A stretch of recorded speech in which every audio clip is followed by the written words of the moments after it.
जय माता दी दोस्तों। माँ भगवती की कृपा सदैव आपके और आपके घर परिवार के ऊपर यूं ही बरसती रहे।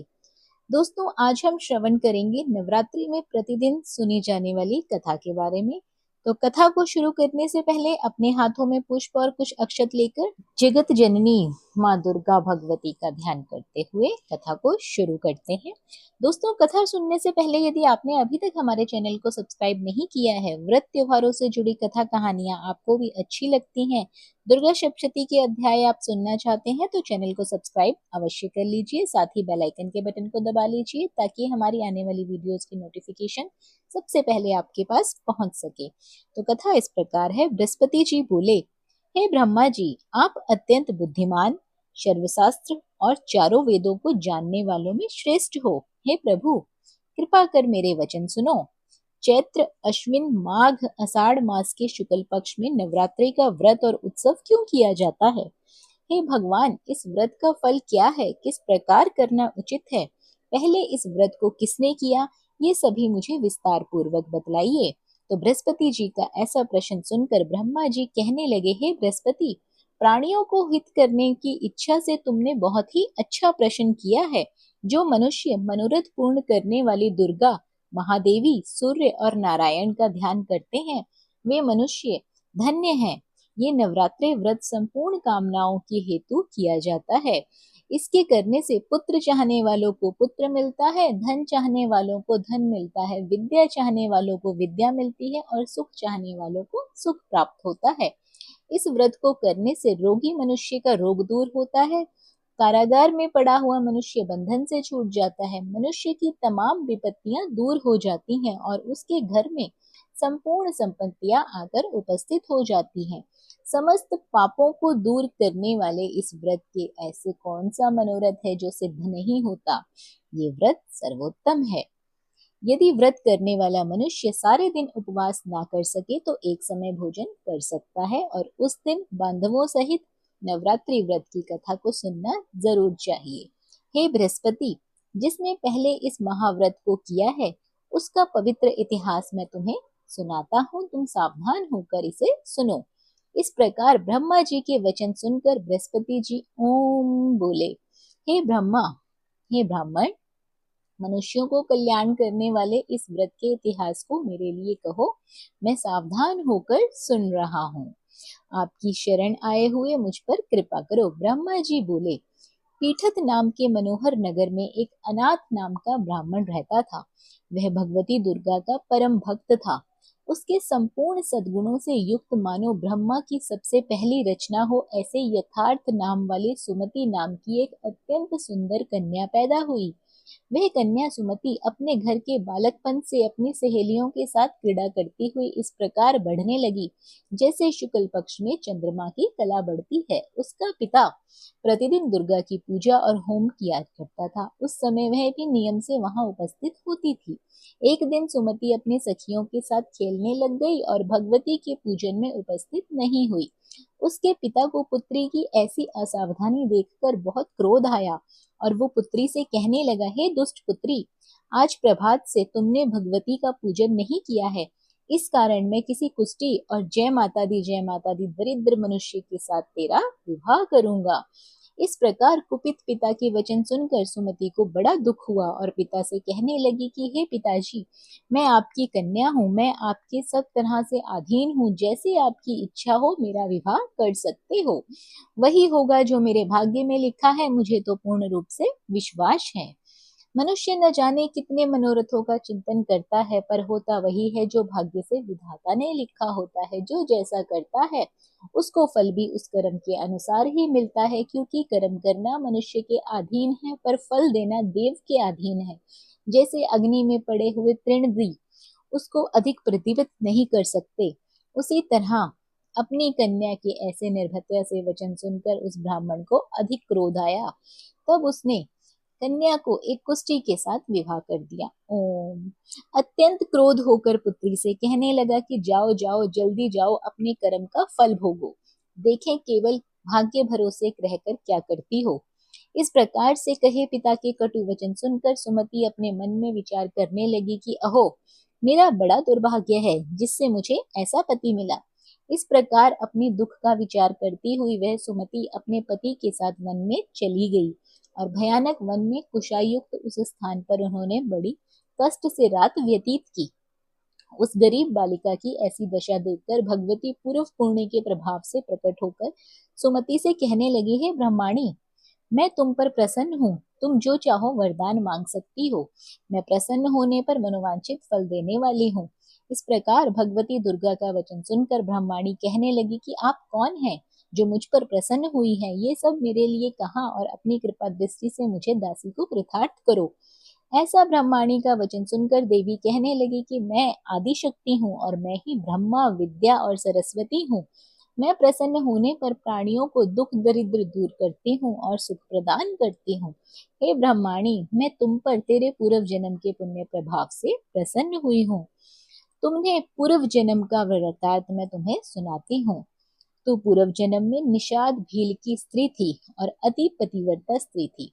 एक दिन तेरे पति निषाद ने चोरी की। चोरी करने के कारण तुम दोनों को सिपाहियों ने पकड़ लिया और ले जाकर जेल खाने में कैद कर दिया।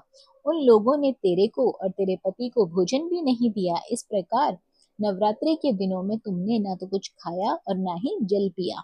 इसीलिए 9 दिन तक तुम्हारा नवरात्रि का व्रत हो गया। हे ब्रह्माणी, उन 9 दिनों में जो व्रत हुआ, उस व्रत के प्रभाव से प्रसन्न होकर मैं तुम्हें मनवांछित वस्तु दे रही हूँ। तुम्हारी जो इच्छा हो सो वर मांग लो। इस प्रकार दुर्गा के कहे वचन सुनकर ब्रह्माणी बोली कि आप मुझ पर प्रसन्न हैं तो हे दुर्गे माँ, मैं आपको प्रणाम करती हूँ। कृपा करके मेरे पति के कोढ़ को दूर करो। देवी कहने लगी कि उन दिनों में जो तुमने व्रत किए हैं, उस व्रत के एक दिन का पुण्य अपने पति को कोढ़ दूर होने के लिए अर्पण करो। मेरे प्रभाव से तेरा पति कोढ़ से रहित हो जाएगा और सोने के समान शरीर वाला हो जाएगा।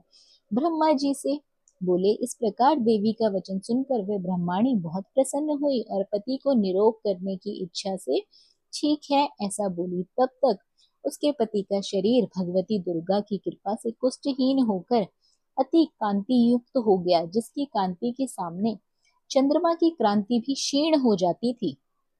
वह ब्रह्माणी पति के मनोहर देह को देखकर देवी को अति प्राकर्मी वाली समझकर स्तुति करने लगी और बोली, हे दुर्गे, आप दुर्गत को दूर करने वाली हो, तीनों जगत को संताप हरने वाली हो, समस्त दुखों को दूर करने वाली हो, रोगी मनुष्य को निरोग करने वाली हो, प्रसन्न होने पर मनोवांछित वस्तु को देने वाली हो और दुष्ट मनुष्यों का नाश करने वाली हो। तुम ही सारे जगत की माता और पिता हो। हे अम्बे, मुझ अपराध रहित अबला की मेरे पिता ने कुष्ठ के साथ विवाह कर मुझे घर से निकाल दिया। उसकी निकाली हुई मैं पृथ्वी पर घूमने लगी। आपने मेरा इस आपत्ति रूपी समुद्र से उद्धार किया है। हे देवी, आपको मैं बारंबार प्रणाम करती हूँ, मुझ दीन की रक्षा करो। ब्रह्मा जी बोले, हे बृहस्पति, इसी प्रकार उस सुमति ने मन से देवी की बहुत स्तुति की। उससे की हुई स्तुति सुनकर देवी को बहुत संतोष हुआ। ब्रह्माणी से कहने लगे, हे ब्रह्माणी, तुम्हारे उदयाल नाम एक अति बुद्धिमान, धनवान, कीर्तिवान, जितेंद्रिय पुत्र शीघ्र ही होगा। और ऐसा कहकर वे देवी उस ब्रह्माणी से फिर कहने लगी, हे ब्रह्माणी, जो कुछ तेरी इच्छा हो वही मनवांछित वस्तु तुम मुझसे मांग सकती हो। तो ऐसा भगवती दुर्गा का वचन सुनकर सुमति बोली कि हे दुर्गे भगवती, अगर आप मेरे पर प्रसन्न हैं तो कृपा करके मुझे नवरात्रि की विधि बतलाइए। हे दयावती, जिस विधि से नवरात्र व्रत करने से आप प्रसन्न होती हैं, उस विधि और उसके फल को मेरे लिए विस्तार पूर्वक वर्णन करें। इस प्रकार ब्रह्माणी के वचन सुनकर दुर्गा कहने लगी कि हे ब्रह्माणी, मैं तुम्हारे लिए संपूर्ण पापों को दूर करने वाली नवरात्रि की विधि बतलाती हूँ, जिसको सुनने से तमाम पापों से छुटकारा होकर मोक्ष की प्राप्ति हो जाती है। अश्विन मास के शुक्ल पक्ष की प्रतिपदा से लेकर 9 दिन तक विधि पूर्वक व्रत करना। यदि दिन भर का व्रत ना कर सको तो एक समय भोजन कर लेना। पढ़े लिखे ब्राह्मणों से पूछकर घट स्थापना करना वाटिका बनाकर उसको प्रतिदिन जल से सींचती रहना। महाकाली, महालक्ष्मी और महासरस्वती की मूर्तियां बनाकर उसकी नित्य विधि सहित पूजा करना। पुष्पों से विधि पूर्वक अर्घ देना। बिजौरा के फूल से अर्घ देने से रूप की प्राप्ति होती है। जायफल से कीर्ति, दाग से कार्य की सिद्धि होती है। आंवले से सुख और केले के भूषण की प्राप्ति होती है। इस प्रकार फलों से अर्घ देकर यथाविधि हवन करें। खांड, घी, गेहूं, शहद, जौ, तिल, बिंब, नारियल, दाख और कदम्ब इनसे हवन करें। गेहूं होम करने से लक्ष्मी की प्राप्ति होती है। खीर व चंपा के पुष्पों से धन और पत्नों से तेज और सुख की प्राप्ति होती है। आंवले से कीर्ति और केले से पुत्र हो। कमल से राज सम्मान और दुखों से संपत्ति प्राप्त होती है। व्रत करने वाला मनुष्य इस विधि से होम कर आचार्य को अत्यंत नम्रता के साथ प्रणाम करे और यज्ञ की सिद्धि के लिए उसे दक्षिणा दे। इस महाव्रत को पहले बताई हुई विधि के अनुसार जो कोई करता है उसके सब मनोरथ शीघ्र ही पूरे हो जाते हैं। इसमें तनिक भी संशय नहीं है। इन 9 दिनों में जो कुछ दान आदि किया जाता है उसका करोड़ों गुना फल प्राप्त होता है। इस नवरात्रि के व्रत करने से ही अश्वमेघ यज्ञ का फल प्राप्त हो जाता है। हे ब्रह्माणी, इस संपूर्ण कामनाओं को पूर्ण करने हेतु उत्तम व्रत को तीर्थ मंदिर और घर में ही विधि के अनुसार किया जा सकता है। हे ब्रह्माणी, इस संपूर्ण कामनाओं को पूर्ण करने वाला उत्तम व्रत को तीर्थ मंदिर घर में भी आप लोग कर सकते हैं। व्रत की विधि और फल बतलाकर देवी अंतर्ध्यान हो गई। जो मनुष्य या स्त्री इस व्रत को भक्ति पूर्वक पूरे श्रद्धा भाव से करता है वे इस लोक में सुख पाकर अंत में दुर्लभ मोक्ष को प्राप्त होता है। हे बृहस्पति, ये दुर्लभ व्रत का महात्म्य मैंने तुम्हें बतलाया है। ऐसा ब्रह्मा जी के वचन सुनकर बृहस्पति जी आनंद के कारण रोमांचित हो गए और ब्रह्मा जी से कहने लगे, हे ब्रह्मा जी, आपने मुझ पर अति कृपा की है। जो अमृत के समान इस नवरात्रि व्रत का महात्म्य मुझे सुनाया है। हे प्रभु, आपके बिना और कौन इस महात्म्य को सुना सकता है। ऐसे बृहस्पति जी के वचन सुनकर ब्रह्मा जी बोले कि हे बृहस्पति, तुमने सब प्राणियों का हित करने और इस अलौकिक व्रत को पूछा है, इसीलिए तुम धन्य हो। यही भगवती शक्ति संपूर्ण लोकों का पालन करने वाली है। इस महादेवी के प्रभाव को कौन नहीं जानता। तो दोस्तों, एक बार कमेंट बॉक्स में जय माता दी जरूर लिखें। जिस प्रकार देवी भगवती अपने भक्तों का उद्धार करती है, उनकी सभी मनोकामनाओं को पूर्ण करती हैं, तो सभी भक्तगण एक बार जयकारा लगाते हुए कमेंट बॉक्स में जय माता दी जरूर लिखें।